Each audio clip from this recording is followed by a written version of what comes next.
Today's episode is a courageous story with Sarah Atkins, who is a human design energetics coach. She is bringing human design and neurodiversity to the UK so that we can understand more about our sensitivities and our vulnerabilities versus strengths and how our energy flows. Please listen to today's episode. I'm sure you will enjoy it. Hello, you're listening to the Courageous Goals podcast. This podcast is for high achieving, courageous women who want growth and the know-how to scale their business online. Running a business is a journey and a process. The more we learn in action, the more we succeed. If you're a woman in business, this is the podcast for you. Be in the 5% of businesses that make it. Let's get bold and create the life we desire. I'm bringing my passion to you through advice, coaching, inspiration, and support to help you create and design the life and business you want to live. I am a Dubsado expert, CPD certified in social media platforms, and a lover of admin systems and processes. I am an accredited ICF coach, specialising in trauma and narcissism. My own coaching journey has supported my growth immensely, and I want to share those highlights with you to inspire and give you courage. Let's get intentional with our goals and make them happen. Let's get started. Hello and welcome to today's episode of the Courageous Goals podcast. Today's guest is Sarah Atkins, who is an accredited ICF coach and loves human design. Sarah, would you like to introduce yourself? Because I'm sure you can do it better. Hi, Leanne. Thank you so much for having me. Yes, I am an ICF accredited coach. I focus on energetics. So I call myself an energetic alignment coach. And I actually use, in human design, the fact that I love it is probably more of an obsession, to be honest. But I now use it as a tool, a coaching tool with my clients to help them gain a deeper understanding of themselves, what makes them tick, and with a big focus of kind of energetic flow and moving from friction into flow. Okay, that sounds fascinating. I love it. Yeah. Okay, so let's start from the beginning. How did you come up with your business name? How did you start out in business? So it's interesting, really. I have kind of like a quite a varied background. And the reason my business is called Sarah Atkins Design is not actually the reason why I have my business now, funnily enough. So I started out, I worked in the fashion industry. I have a background in textile design. Okay. Which is where the Sarah Atkins Design came from, because I was doing freelance design work, both textiles and a bit of graphic design as well. And actually during that time, I started coaching and mentoring other creatives in their sort of business development. Because I also have a teaching background, and sort of coaching and mentoring has been part of my career, I suppose, for well over 10 years. And then in 2020, I had the opportunity to kind of formalize my coach training and become ICF accredited.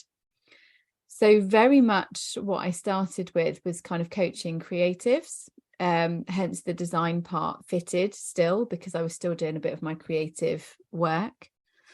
And then gradually over the last sort of 2 to 3 years, I suppose, which is why I decided to formalize it in 2020, is kind of merged more towards coaching, with less. I do my own creative work, but it's more for myself really, rather than actual clients. And human design kind of found me in 2020. And I've kept the business name because it sort of fits with what I'm doing, but it's a very different type of work now. How fascinating. And I love that you could still use that name. How cool is that? Yeah, it's just very serendipitous, I suppose. Yes, yeah, definitely. So what sort of textiles and things do you do? It was patterns, sort of for interiors and fashion textiles. So repeat patterns. I love flowers and like sort of flora and fauna. So I would very much do kind of repeating patterns with different flowers, foliage, that kind of thing. So I have a slight obsession with William Morris, for anybody who is a bit of a textile design boffin, and Sonia Delaunay are my favourites. But yeah. Wow. Okay. I've heard of William Morris, but I don't know much about him. But I also did textiles GCSE at school. Ah. So I think we all kind of have a similar creative background. When you're in that kind of space, that industry, you kind of have a similar path. So tell us a bit more about human design and energetics and kind of what it entails. So, well, as I've said, human design was never part of my business plan at all. It wasn't even part of my coaching in like business. It kind of found me by accident, I suppose. I was part of a group program, sort of mini mastermind back in 2020, when I was looking to kind of grow my business and sort of elevate things. And I was introduced through this mastermind to human design, and it didn't really kind of float my boat. I was a bit like, yeah, interesting, but I'm quite a logical person. I need kind of evidence. I need things to kind of give me a bit of like backup. Like, don't get me wrong, I love the esoteric stuff, but I kind of crave a bit of evidence, if that makes sense. I have, like I said, I have a very logical kind of way of processing information. Yeah. And at the time, so I have 3 boys. At the time, we had been struggling a little bit with my eldest son. I had been pursuing an assessment because I've suspected for years and years. I think like a mum knows your children better than anybody else. But I felt that there were sensory processing issues, and I wanted to understand more about his sensitivities. So when I got a bit deeper into human design, I thought, I wonder if this might give me some indicators, because it's all about your energetics. It pulls in lots of different things. It's not just one thing. And it is fascinatingly kind of being proven by science. And it's about your kind of genetics. So it can kind of give you it's not a diagnostic tool by any means, but it can give you some insights into how you process energy and how your energy flows. So when I looked at his human design chart, all of a sudden I was like, there was so many aha moments. So he's highly sensitive, and the evidence of that is in his human design chart. So then I thought, well, actually, okay, I suspect my middle son, and it had been bandied around a little bit that maybe he's on the autistic spectrum. And I thought, well, okay, let's have a look at his chart. And again, some of his just innate qualities and characteristics, the things that I know that he does, again, I could see why in his chart. It's completely different to my eldest son. And then I did my youngest son, and it sounds really awful as a parent, but I found it really hard to understand my youngest son to start off with. He came across as being really needy. Like, I couldn't understand why he was so demanding of my attention, like, because my other 2 were very much chilled out and quite sort of okay to kind of go with the flow a little bit more. But he was very demanding. And then I discovered that he is a completely different energy type to the rest of us in our family. And I started going, okay, there might be something in this. So I started digging in a little bit deeper, and I started understanding how they work a little bit and the dynamics of how they work together. So I introduced it to my husband, who's massively like not even the slightly remotest bit woo. And we had some conversations. He was like, actually, can you read my chart for me? And I was like, well, yeah, I can have a look and see. And as a result of the work that we've done with him on his chart, he completely changed his career after 15 years, and he is happier than he's ever been. Wow. Oh my God. And my youngest son is no longer coming across as needy or demanding. Like, his energy needs are being met. He's so confident now. My eldest son is aware of his own sensitivities and is able to kind of he's able to regulate his emotions much better now. were able to meet his needs. And like, honestly, their family dynamics have changed massively. So I realized that there was something more, or there was something in this that people need to know and understand. And I was just going to say, I think that awareness is key in absolutely everything. So once you know, you can kind of make those adaptations and do things differently, and like really think about, what does that person need? Or if it's yourself, what do I need? Because I recognize I'm doing this, or I'm, whatever. Yes, 100%. And that's the thing. I'm like, because I think when you're going down neurodiversity and diagnosis route, some people are really concerned about labeling, things like that. And I want to kind of emphasize that when we did this, and I did it in conjunction with their human design, I did it not because I want to fix anything or because I wanted to help them conform. It wasn't anything about that. It was about really understanding them as the individual and kind of meeting their needs and empowering them to advocate for their own needs as well. Because I think so many of us as adults don't know what we necessarily need because we're so busy meeting the needs of other people and trying to fit in. And I didn't want that for my kids. Yeah. I just want to share with you quickly. So my daughter is on the waiting list for an ASD assessment.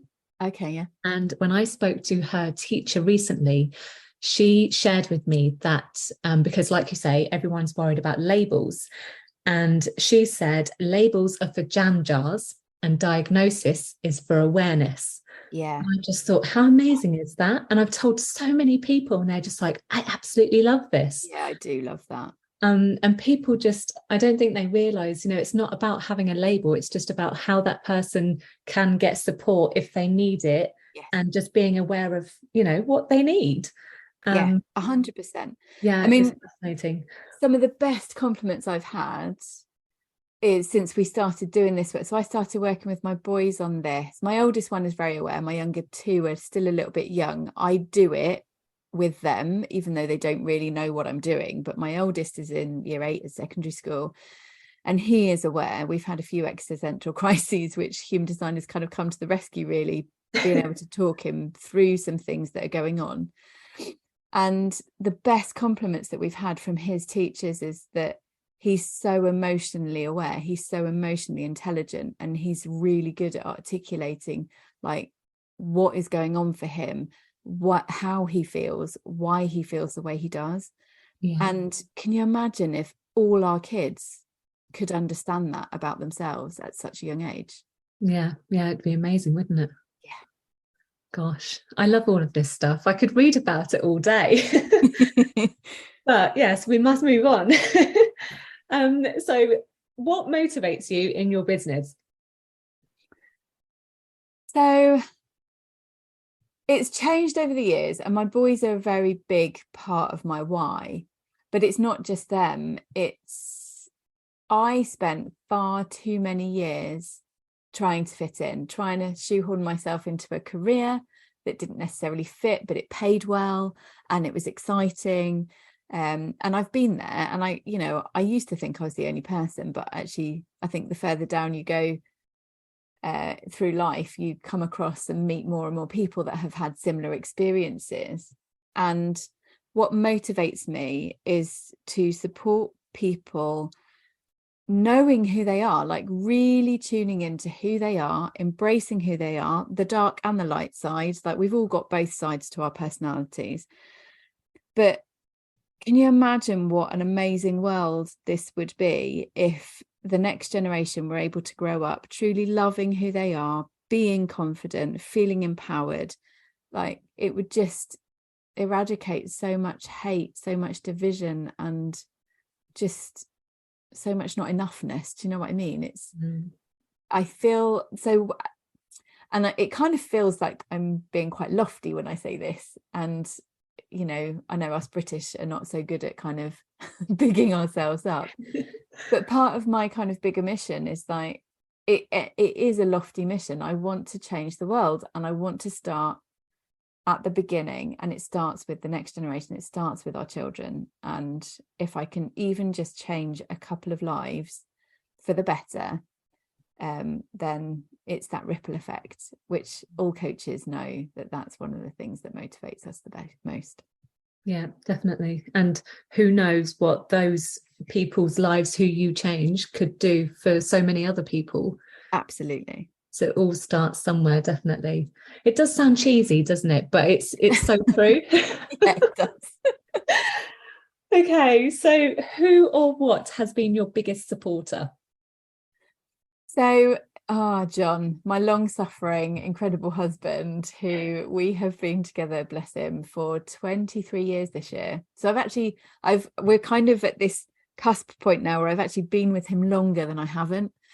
And oh wow. Yeah, it's funny. I was only 20 when I met him. And actually I've made myself younger. It's actually 24 years this year that we've been together. And he's been with me side by side through many iterations of this journey that we call life. He as well, he's like had multiple different careers, but we've always kind of supported each other, and it's a partnership. And I'm not saying, we've been fortunate enough to be able to continue growing and going in similar directions. That each time, I'm not saying it's been easy, it hasn't. We've had massive downs and massive sort of adversity that we've kind of faced, but it's interesting how we kind of have managed to kind of stay together and grow together. And even when I apparently take us down these random rabbit holes, but yeah, we've had two big relocations, career changes, 3 children.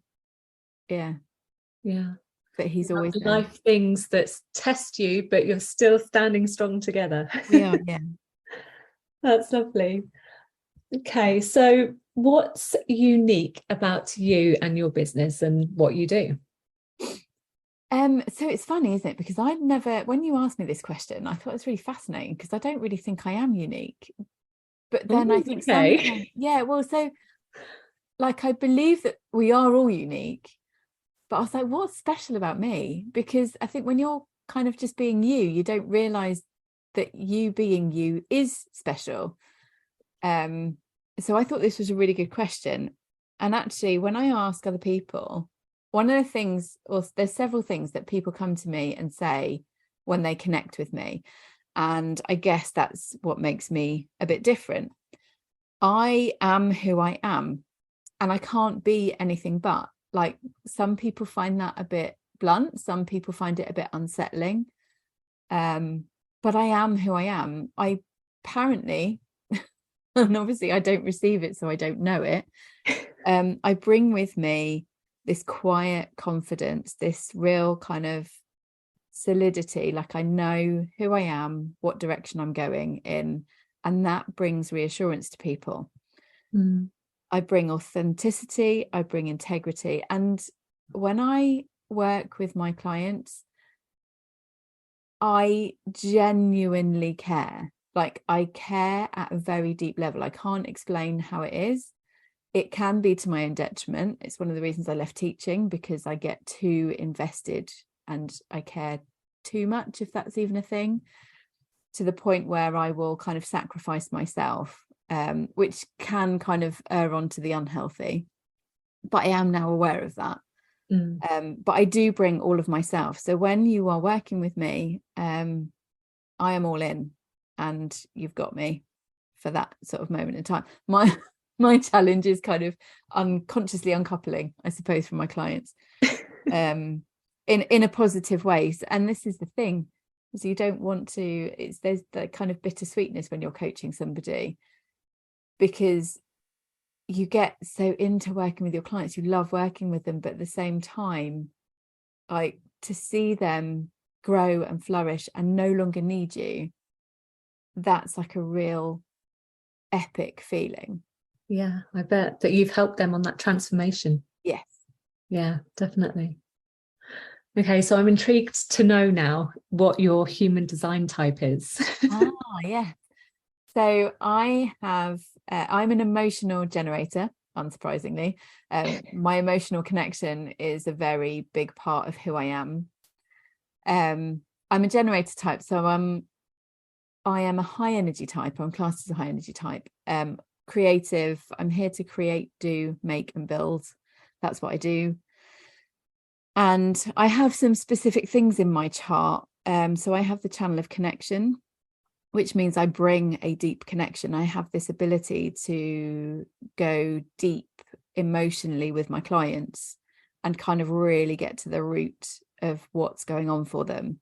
So, you know, when you have those clients that say, oh, I just need to do this, or I just need to do that. And you kind of, I see the thing behind the thing. Yeah. And that is very much part of my human design.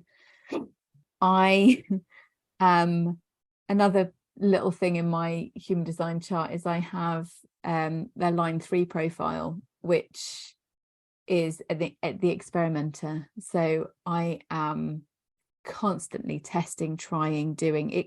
I used to think it was quite a negative thing because it makes me appear quite changeable, but I live my life through experience, and I use that experience to teach and coach and mentor others.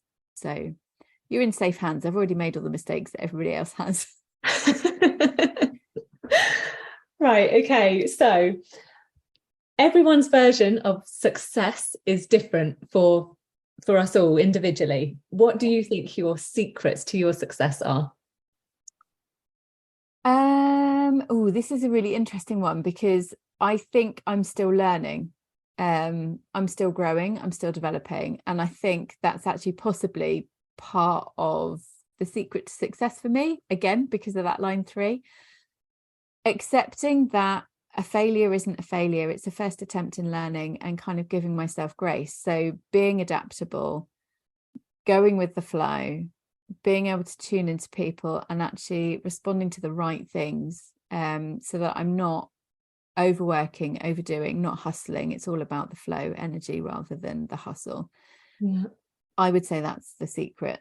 And I've only just recently I say recently, 2 years ago, I realized that, because the second I took a step back and stopped the hustle, that's when my business kind of took off, really. Yeah. When you step back and see things from a different angle, Yeah. it all changes, doesn't it? Yes. Okay, so what would you like to achieve next? So for anyone that's listening or reading all about you, what would you like to share? So my big dream, I've got a few things in mind, but I want to bring human design to the coaching space on a bigger scale. So I'm working on a program around that, which is human design for coaches. And then the other thing that I really want to bring out into the world is a human design program for families, to help kind of bring that awareness to families, to parents, to help them understand their children at a much deeper energetic level, to help meet their energetic needs, so that we can kind of bring up, and I guess it's like walking my talk, it's empowering the next generation to truly embrace who they are, so that they can kind of step into their power and bring their gifts to the world, in a confident way. Yeah, that totally makes sense from what we were talking about earlier. Yeah, I can see you doing that. When do you hope to do it? That's Yeah, now isn't that the big question? So I won't hold you accountable, so don't worry. So the human design for coaches, I am looking to launch in the next few weeks, and I am currently on the lookout for a family to work with, to trial working with me on a 6-month basis, to see what we can do in terms of improving communication, emotional regulation, and family dynamics. So it would be like a more of a one-to-one container. And I'm currently on the lookout for a family at the moment, to work with me through 2023. Fabulous. Okay, so I'll make sure I put all your links in the show notes so people can get in touch with you. So if you've got any top tips for people, for women in business, what would they be? Trust yourself. When that is the single biggest thing, is don't look at what everybody else is doing. It's the hardest thing in the world to not kind of think, oh, they've got a magic pill, or they've got a magic system, or they've got this, or they've got that. Trust yourself. If something feels good and feels right to you, and you genuinely get excited about it, then do it. Yeah, that makes sense, definitely. Okay, is there anything else you'd like to share? No, I don't think so. I think I've covered everything that I wanted to say. Thank you so much for having me. No, thank you for coming on the podcast. I was really looking forward to this. So human design is fascinating. And just to let everybody know, you are doing a masterclass in our group. I think it's the 16th of November. So if anyone would like to come along, then yes, please head on over. I'm sure Sarah would welcome you all. So thank you, Sarah, for joining me today. And I hope to share a lot more courageous stories along the way. Thanks very much for having me, Leanne. Thank you so much for listening to the Courageous Goals podcast. I really hope you've enjoyed today's episode and taken something of value for you. If you'd love more advice, coaching, inspiration and support, head on over to join many other courageous women in business in our free community group over on Facebook. We'd love to welcome you. You can also find free useful resources over on the website at leannebrown.com/resources. Right, that's all for this week. I look forward to sharing another episode with you next week.